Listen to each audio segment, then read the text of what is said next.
am na ñu jàppee woon fausse note ni ñu tàmbalee surtout ak installation wu bureau bi également ratification wu commission yi ndax xam nga ne coow loolu barki démb la ko conseil constitutionnel mujjee réglé bi mu waxee ne dafa incompétent ci recours takku wàllu bi nga xam ne daf doon ñaawlu poste bi ñu jël muy poste vice président bi ñu bëggoon ñoom Farba Ngom occupé ko et ni ñu doxalee yëf yi aussi mu tombé woon ci jigéen bu war a toog ñu jàppoon ne la parité n'est pas respectée dans ce bureau ndax après le président El Malick Ndiaye jigéen moo ci waroon a topp vice-président assemblée nga woon certainement am nga ci beneen regard ci ni ñu doxalee travaux yooyu parce que ñu bëri foofu la ñu ñàkkee yaakaar aussi ci législature bi il faut le dire.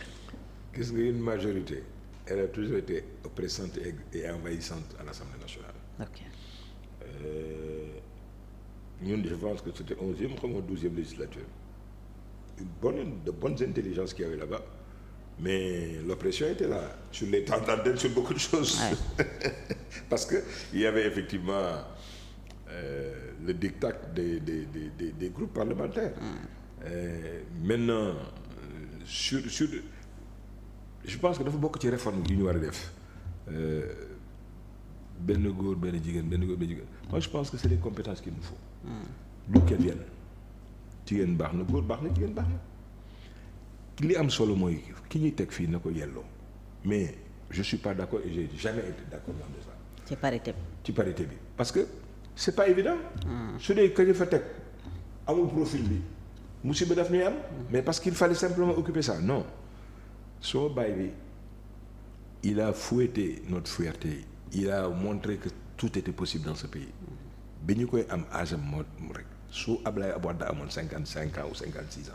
réew mi tey dafay changer complètement mais fenn rek laa d'accord woon na ci moom mooy ci parité bi mësuma d'accord ci parité bi parce que parité bi su yàqul du defar kon du loolu nañuy xaar rupture yi il faut ñu def ko l'exigence aujourd'hui de la reddition des comptes il faut sans passion aucune faire confiance jusqu'au bout à la justice pour mu defar ko la nécessité aujourd'hui que le ministre ait une capacité d'écoute di dem seeti nit ñi di leen déglu parce que aussi il y a aussi des complaintes et des plaintes nga des fois pour que ñu recevoir le problème là. Non s'emmurer dans son bureau su yàqul du defar nañu dem à l'écoute de li tax ñu teg leen fii les populations les entreprises les individus l'extérieur c'est important. Être accessible. Je souhaite aussi que le Sénégal puisse retrouver sa place et son rôle au niveau continental international par des propositions et des initiatives li ñu xamaloon Sénégal quelle que puisse être la situation de Diouf à Macky Sall. On a eu une diplomatie concentrée c'est essentiel aujourd'hui foofu ñu tolloo ñu delluwaat fa on va voir. Non apprécier les débuts du président Diomaye en la matière. Bon il sort je vois les visites économiques yi je dis que c'est une bonne chose yi ci des bon les impacts il va nous dire parce que mooy tëjoog ñooñu xaw ma lu ñu ci def mais gis bon je pense que fi mu nekk mettre l'accent avec nos relations dans nos relations avec nos voisins c'est important surtout ak AES les États du Sahel. Alliance des États du Sahel. Qui vont nous imposer certainement la réciprocité parce qu'ils se rendent compte qu'on peut être courageux mais pas téméraire. La témérité est une folie. dugal ñu ci logique 3 pays enclavés yow suba teel amuloo fa ay PME yu taxaw amuloo fa yenn performance yi nga yeewu suba teel ne da ngay génn dans ce village planétaire là cela pose un problème je dis moo tax ma wax on peut être courageux mais pas téméraire. Ils nous imposent aussi parce que quelque part décision bu mel ne nan nga koy jëlee te tu n'es pas élu. Ouais. Alors que leur place en principe c'était aujourd'hui en prison. Parce que li ñu def c'est du faux baaxul. Les putschistes c'est pas leur population qui ont mais lu mel ni c'était par voie référendaire defuñu ko bëgg a sacrifier aujourd'hui des générations parce que ces erreurs là ça se paye cash et un état buy def yenn erreurs yi ça impacte sur une génération ou sur 2 générations mais xoolal tey si tu prends le cas du Mali lan moo fa baax tey courant sax amuñu ko taux de croissance yaa ngi effondré parce que entreprise yi tey pour ñu am courant problème la. c'est pareil pour la Guinée aussi. c'est des problèmes parce que ña ñu fa teg ils sont pas outillés pour ça. Ils doivent être au niveau des frontières être des forces de défense et de sécurité. Ça s'arrête là. Mais tey la référence sauf yaakaar ne c'est Thomas Sankara c'est quoi c'est Sékou Touré et kii Diaw Rensis c'est des problèmes de contexte ñooñu seen époque mënoon nañu comprendre seen complainte ak seen préoccupation mais ils n'ont pas le monopole du cœur. Pourquoi devrait-on man j'accepte que yow nga ma gën le patriote pourquoi c'est ban base de loolu ñàkk fay di mën a passé que ngay penser sénégalais di penser africain ñu bëgg a xaaral ne ko valé nga ban valé nga doo valé wu kenn teraanga yi am foofu bëgg nga am ko fii mais pour autant nga am ay dirigeants yu responsable xam la mooy sa yelleef la ñu bokk ñu ñëpp ñu teg ko ci siraatal mustaqim kon on n'a pas de problème par rapport à loolu mais ñooñu duñu référence pour man ñun suñuy nawle tey Côte d'Ivoire la kii a 15 000 milliards de budget ñaan naa yàlla dans 3 ans 4 ans Sénégal war nekk ci ay 16 000 milliards la ko koy permettre mooy jubbantu mais aussi la liberté d'expression la démocratie qu'on permette aux opposants suñu bëggee marcher manifester ñu dem def ko dans les règles républicaines parce que personne n'a le monopole du gars mais suñu waree marché dañuy bàyyi ñu marché da ngay dépassionner beaucoup de choses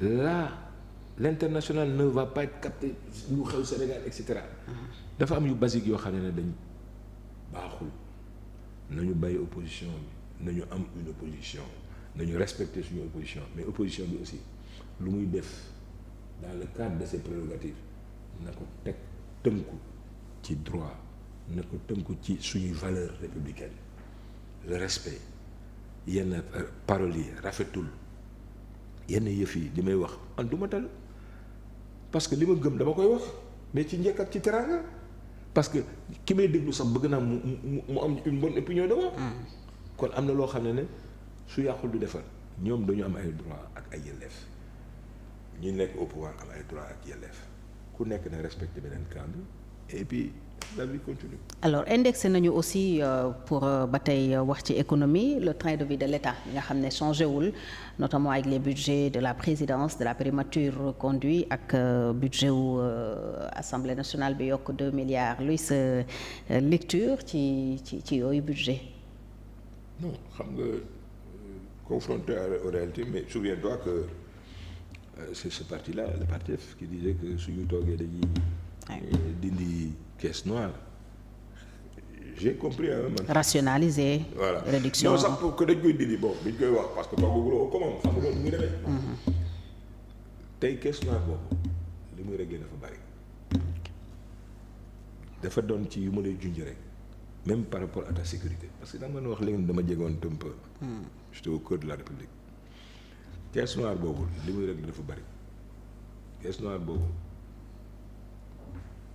financé na ay salaire ay état voisin pour suñu sécurité def nañ ko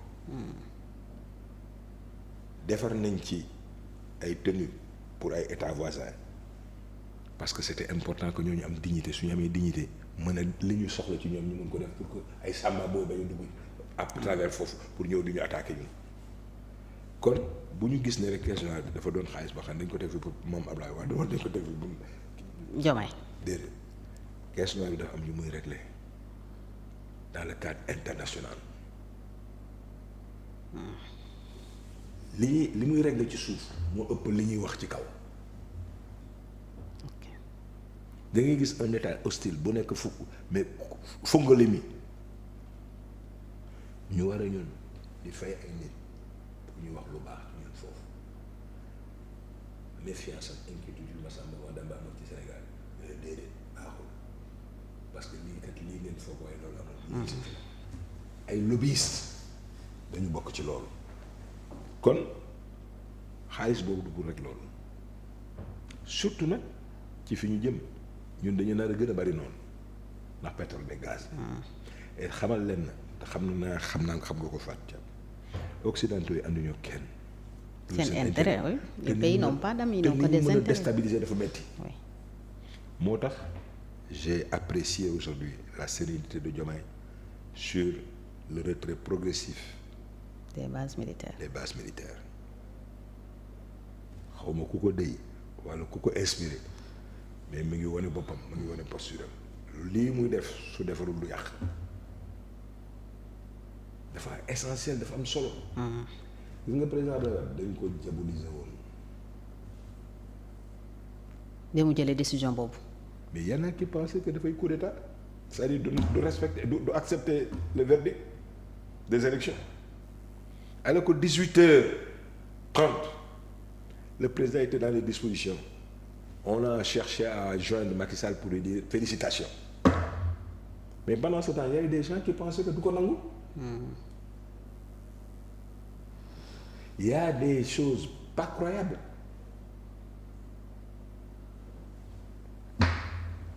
On ne peut pas tout dire mais état du caaxaan c'est trop sérieux te des fois di nga xalab nit sedd ko ci gaalu xaj te du ci lekk. donc il faut dépassionner le débat. il faut sur les budgets des institutions. te soo xasee ba toog confronté aux réalités et aux informations qui te proviennent. mënuloo bañ am sérénité à moins que vraiment que tu sois vraiment malade mais tu as des informations mais bëyu sàmmkat bi nekk ak gudeel ba ñu sàcc sax am nga ko. les renseignements généraux. ki ngay recevoir mais lu la neex ci moom lépp xam nga ko soo tolloo ci niveau boobu te gënoo kenn da ngay xam li nga yore ànd ci ak sérénité. dépassionner les choses xam ne la yàlla rek ay buur nga utiliser maintenant pouvoir boobu nga yore pour jàppale nit ci nekk au service de ton peuple ci yooyu dañuy xaar loolu nañ leen di xaar. ñu jeexal ak la loi d'amnistie diggé woon nañu abrogation bi tey débat juridique bi mi ngi fi waaye ñu bëri ñu ngi xaar effectivement que ñu abrogé ko le président de l'Assemblée nee na abrogation partielle ça veut dire que xëy na dañuy def rek ay modifications pour mun a def ay enquêtes topp ñi ñu jàpp ne ñu impliqué ci li xewoon entre 2021 et 2024 lan mooy pour yow la meilleure option la meilleure stratégie à dérouler par rapport à cette loi d'amnistie. Fatia fii laa toogoon bi la wax ne la que c'est impertinent man d'abord j'étais pas d'accord sur la loi d'amnistie. Oui. Ça m'a valu ce que ça m'a valu musuma ko woon d'accord mais dès l'instant que c'est fait mais souviens-toi que il y a eu avant ça d'autres. fàttali ko la loi d'amnistie exemple. Oui. ci affaire médecin. Il y avait médecin il y avait Talla Sylla il y avait beaucoup de choses.